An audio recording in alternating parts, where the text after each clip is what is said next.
On October 31st, 1987, I was involved in a garage fire um, where I was burned over 87% of my body. Um, on this day, it was the day of my Pop Warner Championship football game. The game was to be played at Taggart Stadium. Uh, I was taken by life flight helicopter from Jameson Memorial Hospital to West Penn Hospital, where I was given a 0% chance to survive. The doctors told my family if I lived for a day, I would die in 3 days. If I lived for 3 days, I would die in 3 weeks of infection. 3 weeks in, my temperature went to 106. My heart rate was at 189 beats a minute. My blood pressure dropped to 49/20, and the medical staff told my family that I had hours to live. Going through what he's gone through in his life and still prospering and being a good citizen and stuff, I mean, it's hard not to learn from him because he's been through so much in his life. That's how he's an inspiration to me. I founded the Anthony Razzano Foundation in, I believe it was the end of 2005, to help put together a disaster relief fund for people and for families whose children incur tragedies that are unexpected. When a child is injured in this country, they have the Family Medical Leave Act. And what the Family Medical Leave Act allows is for for families to take off work for a certain amount of time while their children or loved one is in the hospital. But what happens is, as a consequence, when they're off work, is the paychecks stop rolling in. The primary reason we started the Anthony Razzano Foundation is to create funds to help people who do not have that kind of money to survive in the event of a tragedy. We haven't built the organization to the point yet where we're able to really make a huge impact, but what we have found is by publicizing what we're doing, that the NFL last year for the first time announced that they have a disaster relief fund available to families in very much a similar way.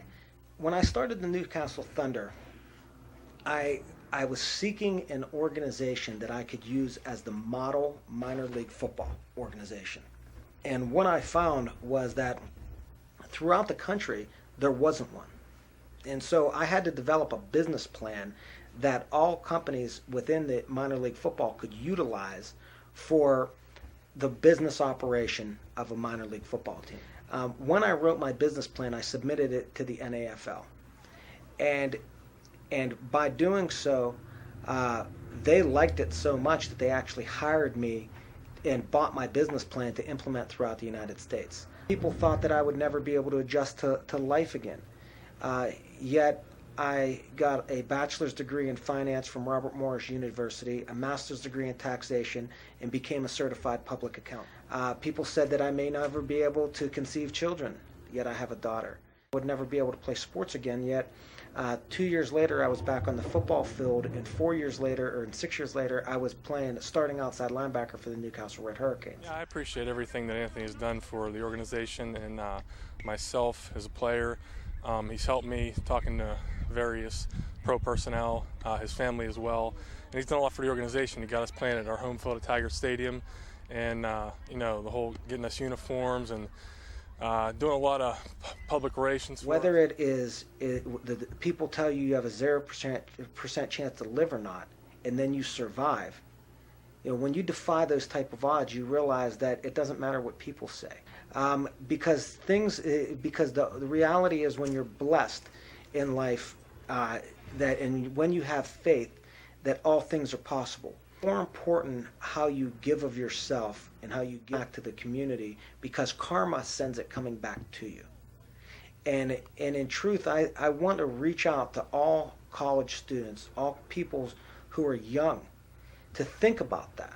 It's going to build the economics of the community. It's going to build the educational status of the community. It's going to reduce the poverty level of the community. And by doing this, it's going to create a higher standard of living for you and eventually your children.